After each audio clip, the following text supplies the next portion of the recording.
Well, the weather's bad, economy bad.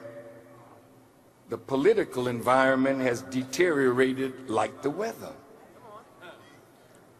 Never has a sitting president been spoken of in the manner that President Obama and his family have had to endure. Not just by the birthers and right-wing zealots, but those in high places, people with great influence, have spoken against him in a manner that has never been accorded to even the worst of America's white presidents. They have called President Obama a racist, an anti-Semite, a socialist, a communist, a foreigner, an alien, and they've even called him a terrorist. Now, I'm going to take a few minutes now to show you and tell you some of the things that highly influential people are saying about our brother. I'm going to start with presidential candidate Newt Gingrich. He said Obama's policies are a very serious threat to our way of life. Now that's deep. He said the secular socialist machine represents as great a threat to America as Nazi Germany or the Soviet Union once did. Now you think with me, Senate Majority Leader Harry Reid, he described the president before his election as, quote, light-skinned with no Negro dialect unless he wanted to have one. A Jewish Republican Congressman Eric Cantor of Virginia said, quote, in an effort to ingratiate our country with the Arab world, this administration has shown a troubling eagerness to undercut our allies and friends. He said that the dispute jeopardizes America's national security. Now, they're not talking about you or me. They're talking about the president that most of us voted to elect. Congresswoman Ileana Ross-Lehtinen, a leading Republican on the Foreign Affairs Committee, said, the Obama administration undermines both our allies and the peace process while encouraging the enemies of America and Israel alike. Now, I want you to catch this one. Kansas Speaker of the House, Mike O'Neill, he forwarded an email to fellow lawmakers that call Mrs. Obama Mrs. Yo Mama,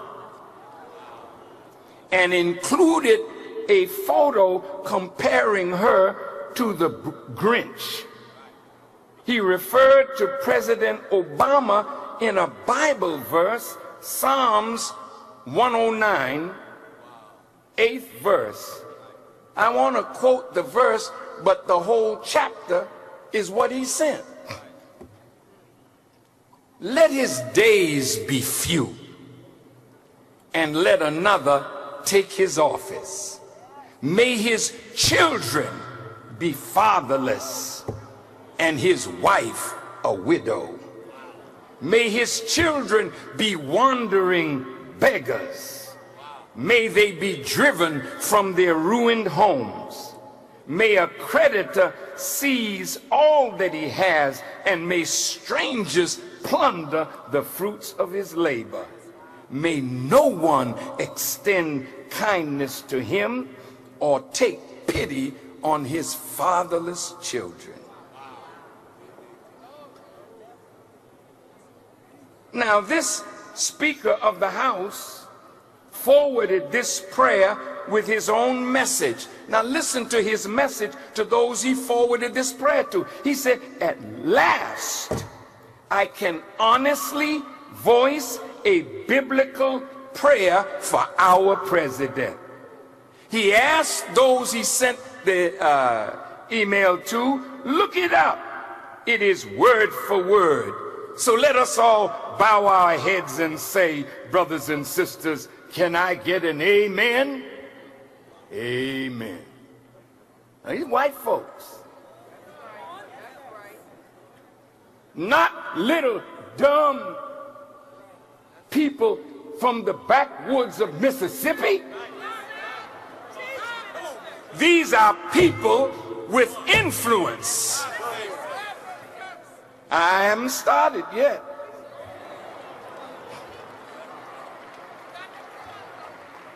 United States Representative Jim Sensenbrenner, a Republican of Wisconsin, told church members at a Christmas bazaar that our First Lady has a big butt.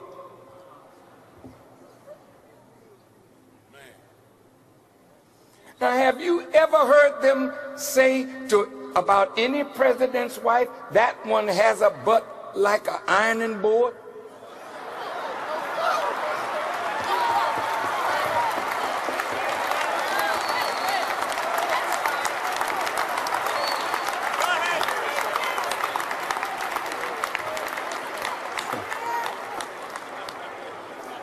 That means it's quite flat and shapeless. And I guess everybody in America wants a butt like black people. Otherwise, the Brazilian butt wouldn't be on television showing you how to shape your rump. Can I get a witness? Amen.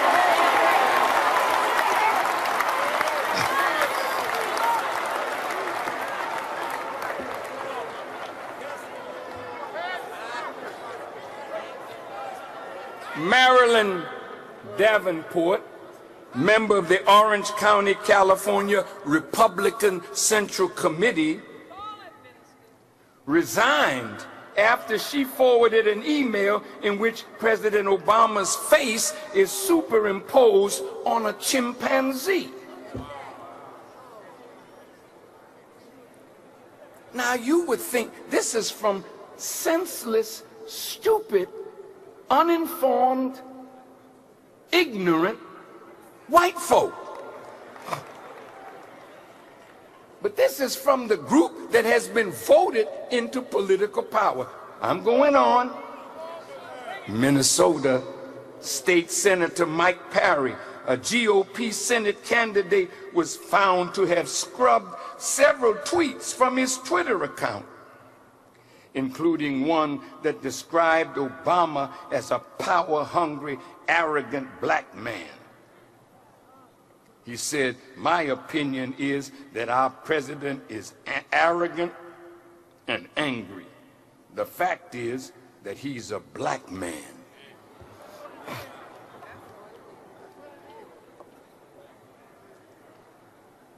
Now, all you have to do to be arrogant is just stand your ground. All you have to do to be called angry is to say, "I disagree." See, they have a slave master mentality.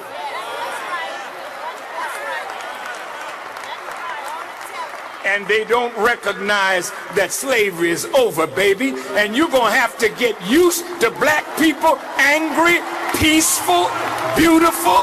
However we present ourselves to you, you're going to have to accept it or deal with it.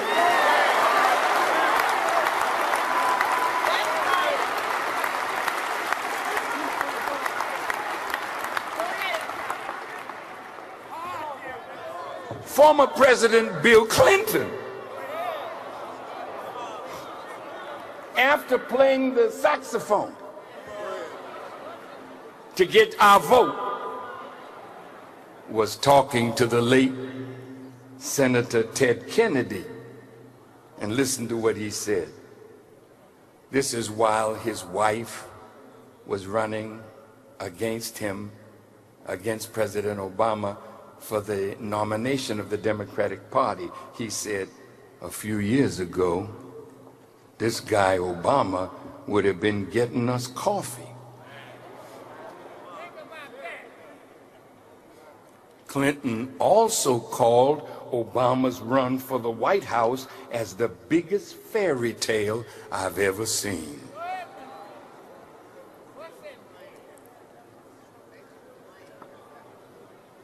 U.S. Representative Lynn Jenkins, Republican from Kansas, told a public forum, Republicans are struggling right now to find the great white hope.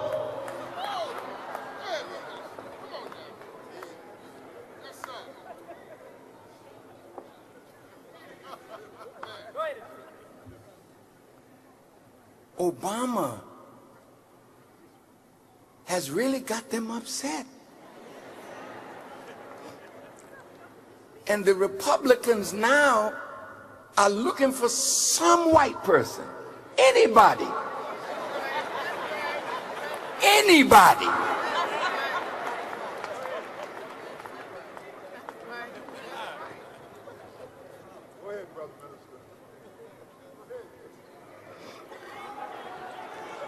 Arlington, Tennessee Mayor Russ Wiseman called Obama a Muslim president. Ask the man if he believes that Jesus Christ is the Son of God, and he will give you a 10-minute dissertation about it when the answer should simply be yes. It wouldn't make no difference to you if he said yes. You still call him a Muslim, though he's told you over and over again that he's a Christian. Well, President, you might as well come on and join us there.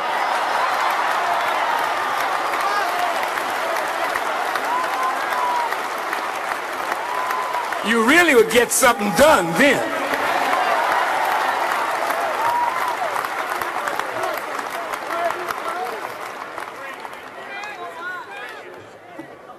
A Tea Party official, Dr. David McCallum, St. Petersburg neurosurgeon, president, Pinellas County Medical Association, sent out an email with the image of President Obama as an African witch doctor dressed in a loincloth with a bone through his nose, and underneath the picture were the words, Obamacare coming soon to a clinic near you. Even Glenn Beck joined, calling President Obama a racist. I'm going on.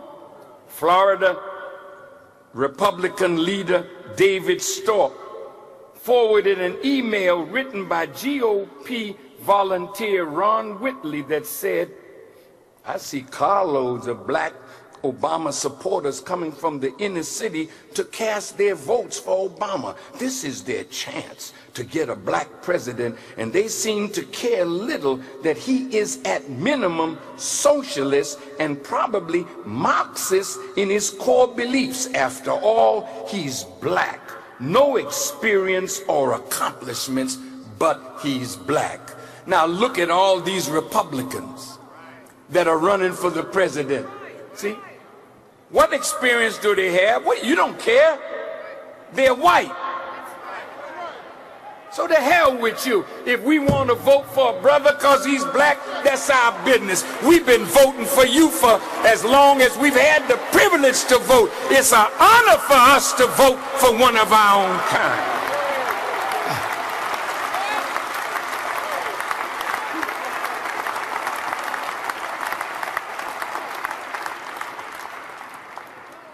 On sale at the Republican Party's booth at the Evergreen State Fair in Washington, D.C. Brother, move it quickly. A $3 bill with Obama on it, dressed in a Muslim headdress. You got it? Don't be slow. Stay up with me.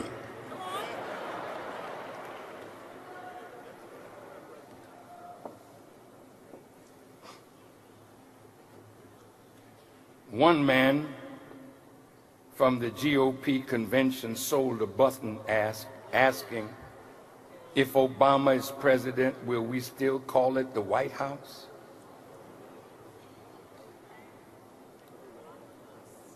You mean a black man living there has made you think that black people have taken the country from you? You're really sick. But they're getting worse. Yeah, a young Republican vice chairman. Why isn't this thing changing? Well, thank you. Keep up with me.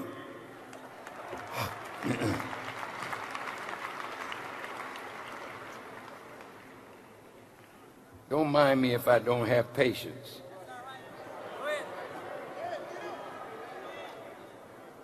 A young Republican vice chairman, Audra Shea, after a friend declared Obama bin Laden is the new terrorist.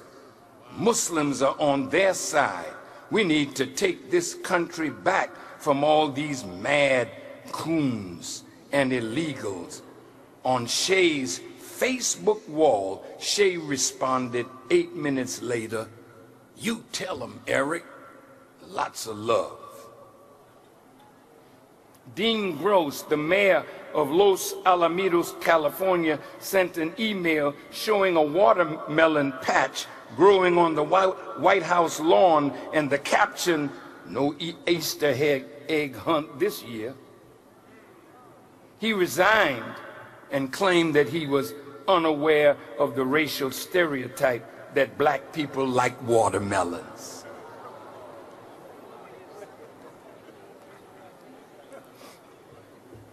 Rick Santorum, the guy that's running close with Romney, he was confronted by a questioner who said, "I never refer to Obama as President Obama because legally he is not. He constantly says that our Constitution is passé, and he ignores it, as you know, and does what he darn well pleases. He is an avowed Muslim.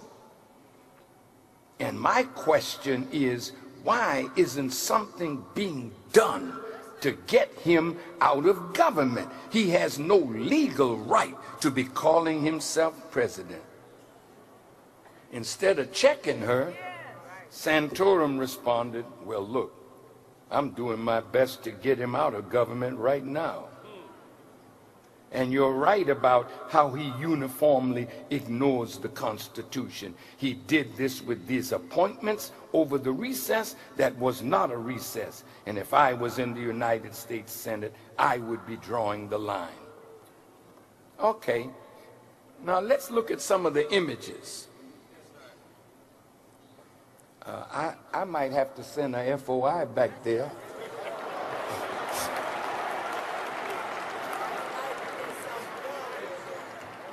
Oh, thank you. You know, FOI still carries a lot of weight, you know. Yeah. Now, this is the New Yorker magazine. Do you remember it?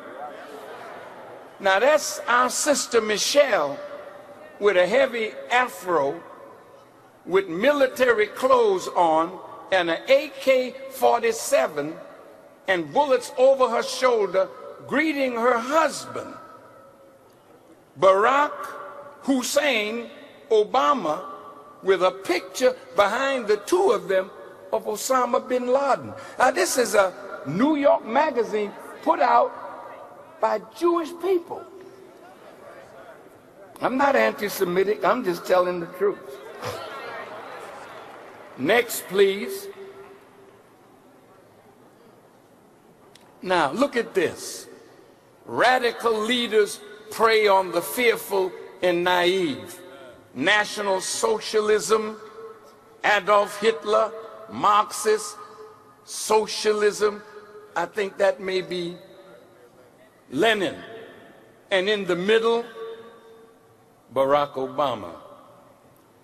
Then they have a poster in Israel with Obama displayed in downtown Jerusalem, dressed in a Palestinian kufiya headdress, and calls him an anti-Semitic Jew hater. This is in Jerusalem. Now, where's the next one? Where's the birth certificate? The zoo has an African lion, and the White House has a lion African.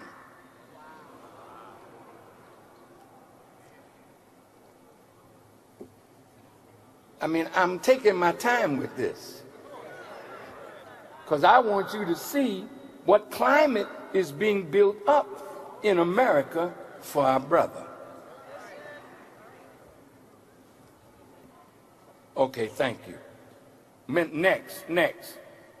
Obama, in the Globe paper, Obama born in Africa. In that same Globe paper, Michelle breaks down over Obama gay scandal.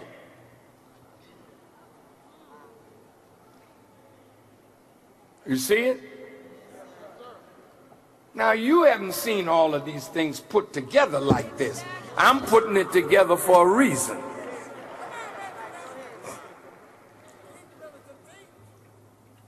And if I were you all, if you don't have no place to go, go back and sit down. Because I'm not playing with us today, and I need your attention because you may not hear from me too much longer. The wise understand. Now, let's keep moving. They got the brother riding in a limousine that's called the Beast. It's the most armored vehicle of any president. I want to ask a question. Why is it that some Jewish people must link every black man of strength with Adolf Hitler? Mayor Koch in New York called me the new Hitler. Anybody that speaks out against misconduct or unfair treatment by members of the Jewish community, instead of dealing with the truth of what we say, you label the person an anti-Semitic, and the stronger they are, you call them Hitler.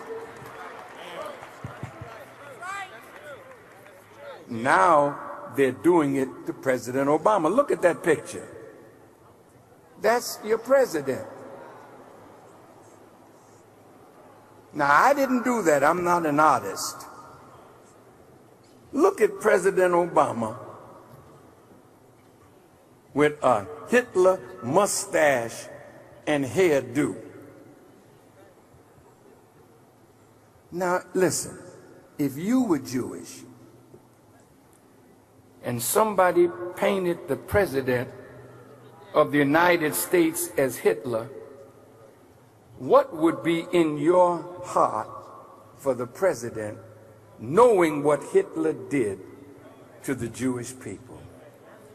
This is about the lowest that a man can get, to take that brother and paint him with a swastika or a mustache to make him look like Hitler.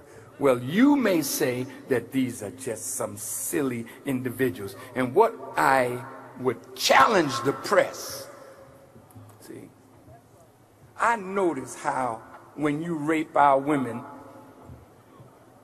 white people do, they say, oh, he was drunk and he was horsing around.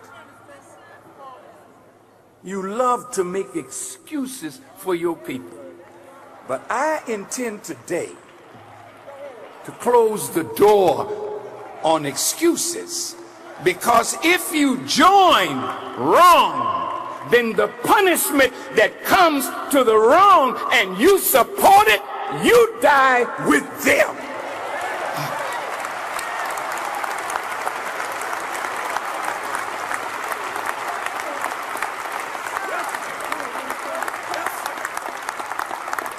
Are you threatening us? Yes. There's never been a messenger of God that delivered a message that wasn't accompanied by a threat.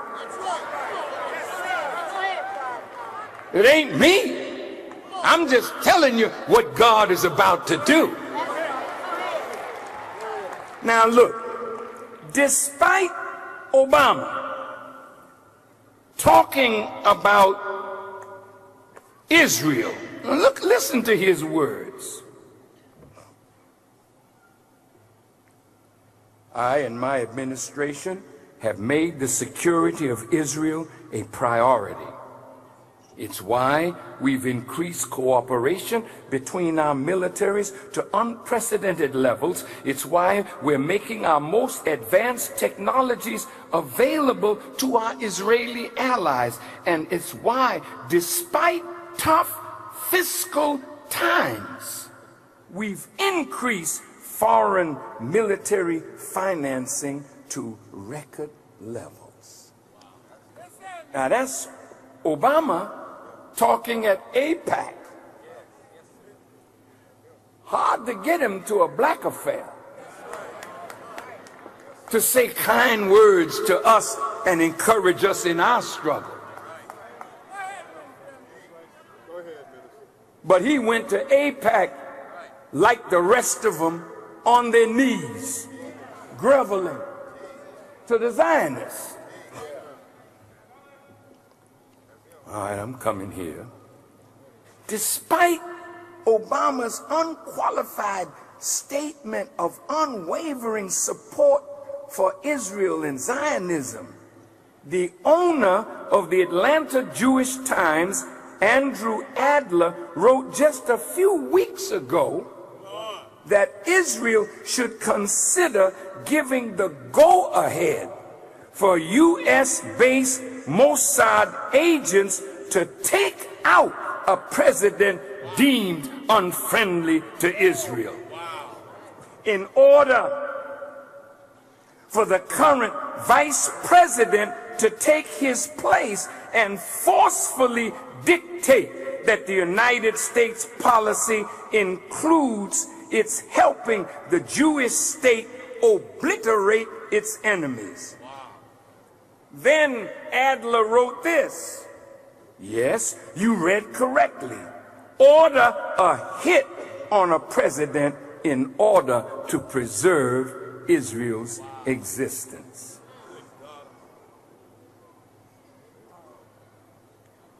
Did you hear about that? How many of you heard about that? Raise your hands. Oh, that's a small number of you. Now, when I say something, they make sure everybody knows if it's negative. Farrakhan, the anti-Semite, Farrakhan, the hater, Farrakhan, the this. Why the hell didn't the media tell you what that man said about killing our brother in the White House? Talk back to me. It's because they protect their own, regardless to the evil of their people.